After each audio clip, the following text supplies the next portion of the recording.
दोस्तों, आप सभी को भारतीय राज व्यवस्था सामान्य ज्ञान यानी कि राजनीतिक से संबंधित सामान्य ज्ञान में आप सभी का बहुत बहुत स्वागत है। और ये राजनीतिक से संबंधित पहला वीडियो है, पार्ट 1 है। और इस वीडियो में मैं आप सभी को भारतीय राजनीति के जनरल नॉलेज के बारे में आपको बताने वाला हूं। वीडियो लंबा होने वाला है दोस्तों, इसलिए आप सभी से रिक्वेस्ट है कि वीडियो के अंत तक बने रहे और जाने भारतीय राजनीति के सामान्य ज्ञान के बारे में। दोस्तों, इस वीडियो का पहला क्वेश्चन है, निम्नलिखित में से किस अधिनियम के द्वारा प्रांतों में आंशिक उत्तरदायी सरकार की स्थापना की गई? ऑप्शन ए में है भारत शासन अधिनियम 1919।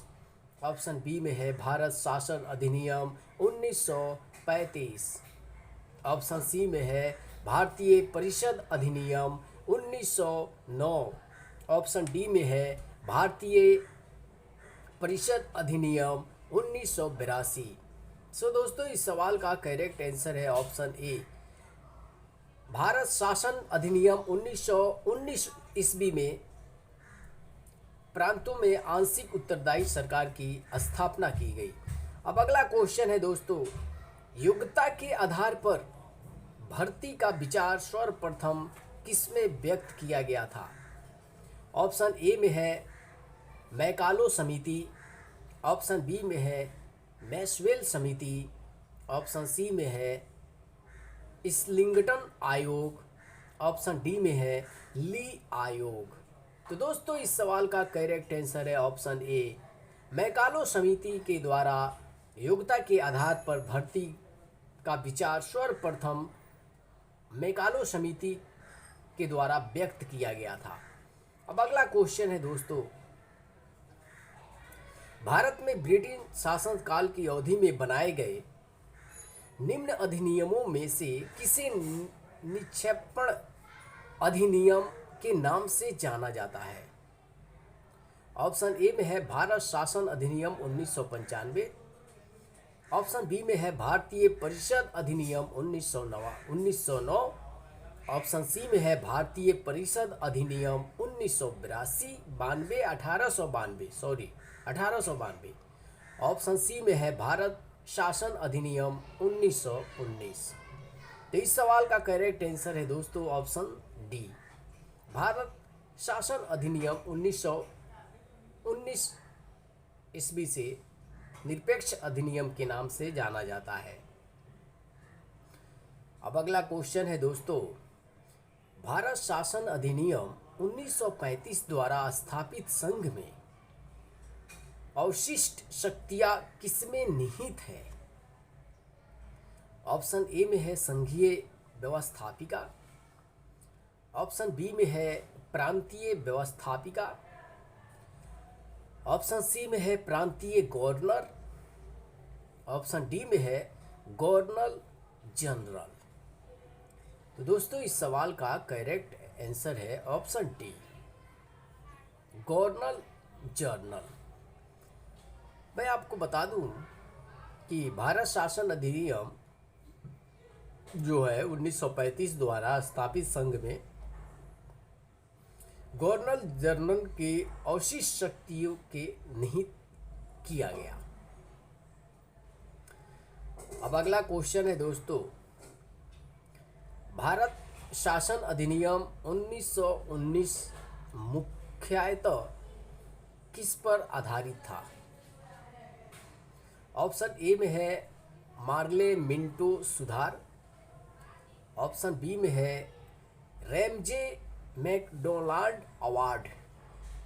ऑप्शन सी में है मार्टेंग्यू चेम्सफोर्ड सुधार। ऑप्शन डी में है नेहरू रिपोर्ट। तो दोस्तों, इस सवाल का करेक्ट आंसर है ऑप्शन सी, ये भारत शासन अधिनियम 1919 में मुख्यतः मार्टेंग्यू चेम्सफोर्ड सुधार के आधारित पर था। अब अगला क्वेश्चन है मित्रों, निम्न में से किस अधिनियम के द्वारा अंग्रेजों ने भारत में पहली बार सांप्रदायिक निर्वाचन व्यवस्था की शुरुआत की? ऑप्शन ए में है भारत शासन अधिनियम 1909। ऑप्शन बी में है भारतीय परिषद अधिनियम 1861। ऑप्शन सी में है भारतीय परिषद अधिनियम 1919। ऑप्शन डी में है भारत शासन अधिनियम 1892। सो दोस्तों, इस सवाल का करेक्ट आंसर है ऑप्शन ए। ये जो अंग्रेजों ने भारत में पहली बार जो सांप्रदायिक निर्वाचन व्यवस्था की शुरुआत की थी, वो भारत शासन अधिनियम 1909 से ईस्वी से शुरुआत की थी। ठीक है दोस्तों, उम्मीद करता हूँ दोस्तों इंडियन पॉलिटी जीके की जानकारी आप सभी को इस वीडियो में बहुत अच्छे से समझ में आ रहा होगा और बहुत कुछ सीखने को मिल रहा होगा। अब अगला क्वेश्चन है दोस्तों, इसी उम्मीद के साथ कि निम्नलिखित में से कौन 1946 और 47 के दौरान अंतरिम सरकार में भारत के वित्त मंत्री थे? 1946 और 1947 के दौरान। ऑप्शन ए में है लियाकत अली खान। ऑप्शन बी में है आर के षणमुखम शेट्टी। ऑप्शन सी में है जॉन मथाई। ऑप्शन डी में है चिंतामन राव देशमुख। तो दोस्तों, इस सवाल का करेक्ट आंसर है 1946 से 1947 के दौरान अंतरिम सरकार में भारत के वित्त मंत्री थे लियाकत अली खान। इस सवाल का करेक्ट आंसर है ऑप्शन ए।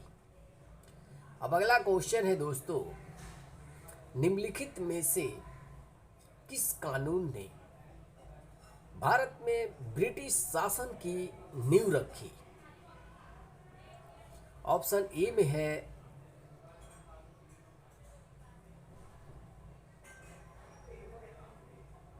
विनियमितीकरण अधिनियम 1773।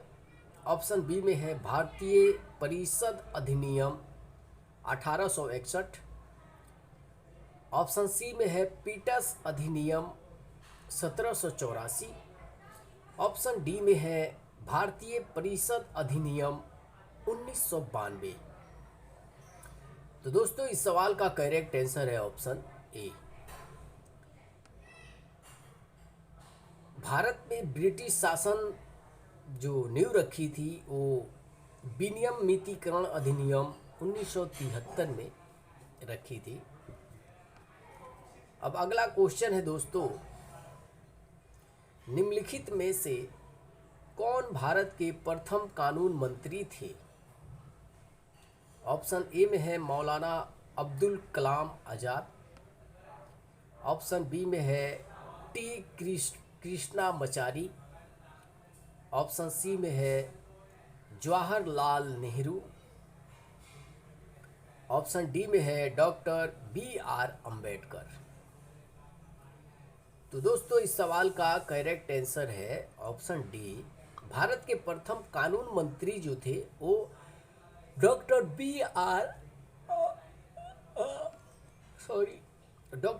आर अम्बेडकर जी थे। अब अगला क्वेश्चन है दोस्तों, भारत में ब्रिटिश शासन के संबंधों में भारतीय आयोग का लोकप्रिय नाम क्या है? ऑप्शन ए में है साइमन कमीशन। ऑप्शन बी में है सैडलर कमीशन। ऑप्शन सी में है हंटर कमीशन। ऑप्शन डी में है कैबिनेट मिशन। तो दोस्तों, इस सवाल का करेक्ट आंसर है ऑप्शन ए साइमन कमीशन। समझिएगा बात को, जरा गौर से समझिए, ध्यान से। साइमन कमीशन भारत में ब्रिटिश शासन के संबंध में भारतीय कानून आयोग का लोकप्रिय नाम साइमन कमीशन था। चलिए अब नेक्स्ट क्वेश्चन आपको बताते हैं दोस्तों, वीडियो में बने रहे।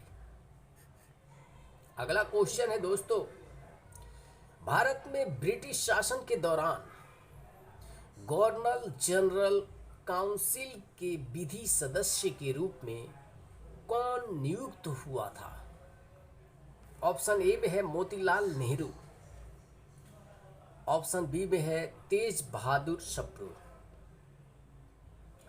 ऑप्शन बी में है राजा किशोरी लाल गोस्वामी, ऑप्शन डी में है सत्येंद्र सिन्हा। तो दोस्तों इस सवाल का करेक्ट आंसर है ऑप्शन डी।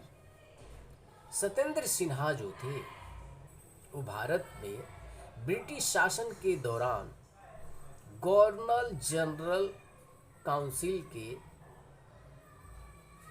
सदस्य के रूप में उनको नियुक्त किया गया था, सत्येंद्र सिन्हा को। अब अगला क्वेश्चन है दोस्तों, भारत के संविधान को स्वीकार करने के लिए निम्न में से कौन सी प्रक्रिया अपनाई गई? ऑप्शन ए में है इसे अनुमोदन के लिए जनता को सौंप दिया गया, ऑप्शन बी में है इसे गवर्नर जनरल को उसकी सहमति के लिए सौंप दिया गया,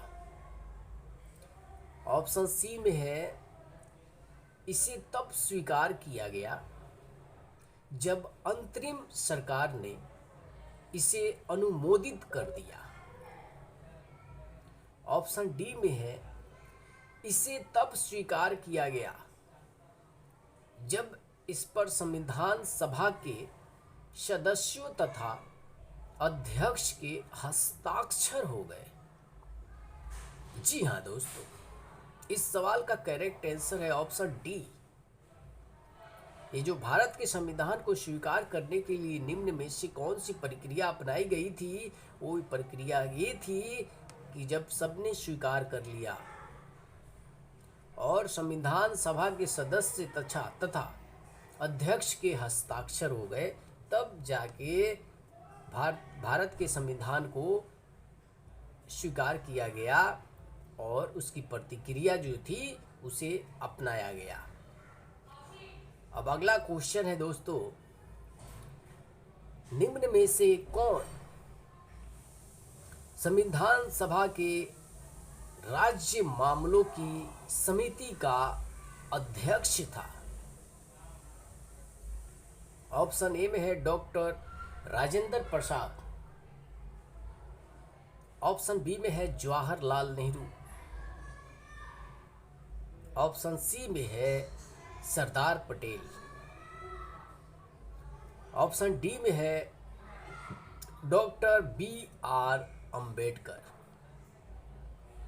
तो दोस्तों इस सवाल का करेक्ट आंसर है ऑप्शन बी। जवाहरलाल नेहरू जो थे वो संविधान सभा के राज्य मामलों की समिति का अध्यक्ष थे, जवाहरलाल नेहरू। वैसे जवाहरलाल नेहरू के बारे में आपका क्या विचार है, कमेंट में हमें ज़रूर बताइएगा। अब अगला क्वेश्चन है दोस्तों, संविधान सभा द्वारा निर्मित संविधान पूर्णतया कब अस्तित्व में आया? ऑप्शन ए में है 15 अगस्त 1947, ऑप्शन बी में है 26 नवंबर 1949, ऑप्शन सी में है 30 जनवरी 1948, ऑप्शन डी में है 26 जनवरी 1950।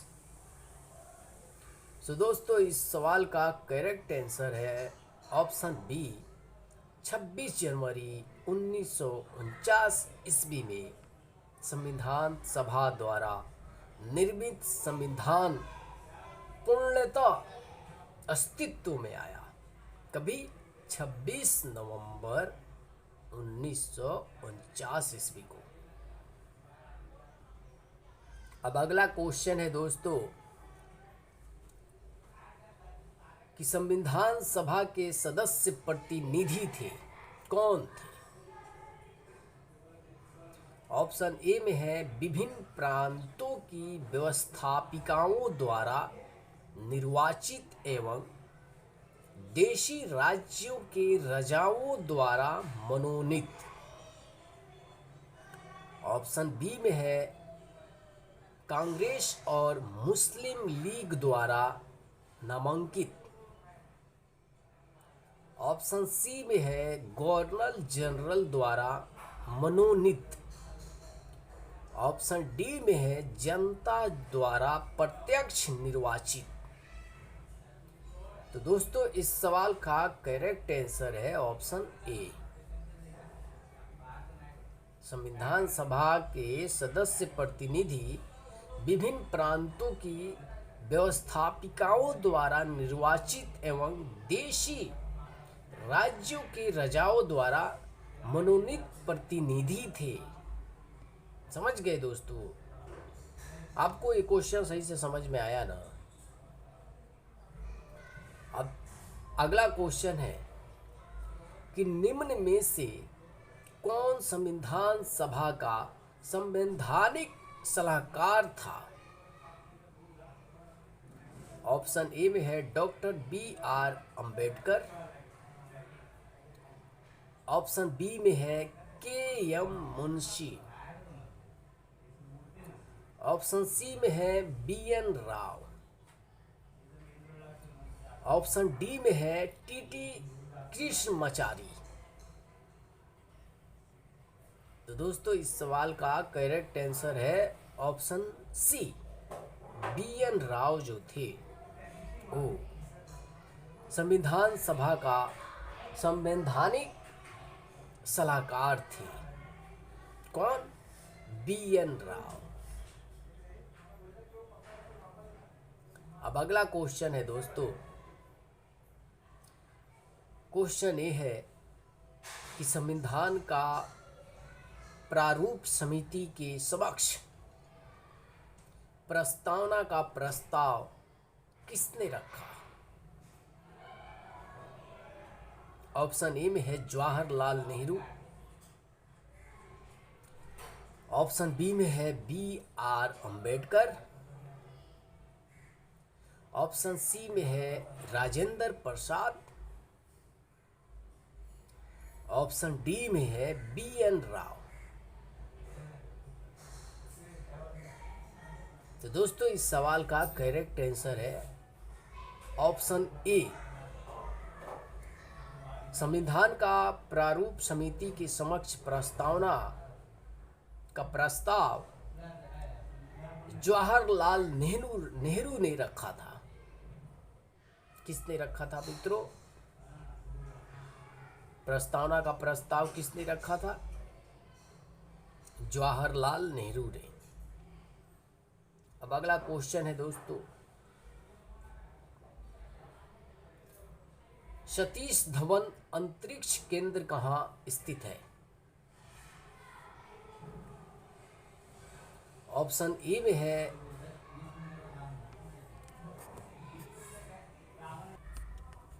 ठीक है दोस्तों। अब दोस्तों अगला क्वेश्चन है, भारत में किस राज्य में अधिकतम वन क्षेत्र है? तो राज्य ऑप्शन ए में है उत्तर प्रदेश। ऑप्शन बी में है राजस्थान। ऑप्शन सी में है मध्य प्रदेश। ऑप्शन डी में है उत्तराखंड। तो दोस्तों भारत में सबसे अधिकतम वन क्षेत्र वाला जो राज्य है ना वो मध्य प्रदेश है। वन प्रदेश भी, मध्य प्रदेश का वन क्षेत्र वाला राज्य को वन प्रदेश भी कहा जाता है। ठीक है। अब अगला क्वेश्चन है दोस्तों, राजस्थान और पंजाब में किस प्रकार की वन पाए जाते हैं? ऑप्शन ए में है सदाबहार वन। ऑप्शन बी में है कांटेदार वन। ऑप्शन सी में है डेल्टाई वन। ऑप्शन डी में है पर्णपति वन। तो दोस्तों, राजस्थान और पंजाब में कांटेदार वन पाए जाते हैं। ठीक है, अब इस वीडियो का आखिरी क्वेश्चन आपको बता रहा हूं दोस्तों। राष्ट्रीय उद्यान और पशु विहार किस उद्देश्य के लिए बनाए गए हैं? ऑप्शन ए में है मनोरंजन के लिए, ऑप्शन बी में है शिकार के लिए, ऑप्शन सी में है संरक्षण के लिए, ऑप्शन डी में है इनमें से कोई नहीं। तो दोस्तों, इस सवाल का करेक्ट आंसर है ऑप्शन सी। संरक्षण के लिए पशु पंछी या वन संपदा को संरक्षित करना यही उद्देश्य होता है। इसी उद्देश्य से ये बनाया गया है। तो फ्रेंड्स, आज की जानकारी इस वीडियो में आप सभी को कैसी लगी, कमेंट में हमें ज़रूर बताइएगा। और आगे का अपडेट जानने के लिए आप हमारे चैनल को सब्सक्राइब करना मत भूलिएगा। हम फिर मिलेंगे नेक्स्ट पार्ट में नई नई जानकारियों के साथ। और फिर उम्मीद करता हूँ कि आप सभी अच्छे होंगे, स्वस्थ होंगे, मस्त होंगे, अपने काम धाम में भी व्यस्त होंगे। और हम अब आगे की तैयारी करते हैं।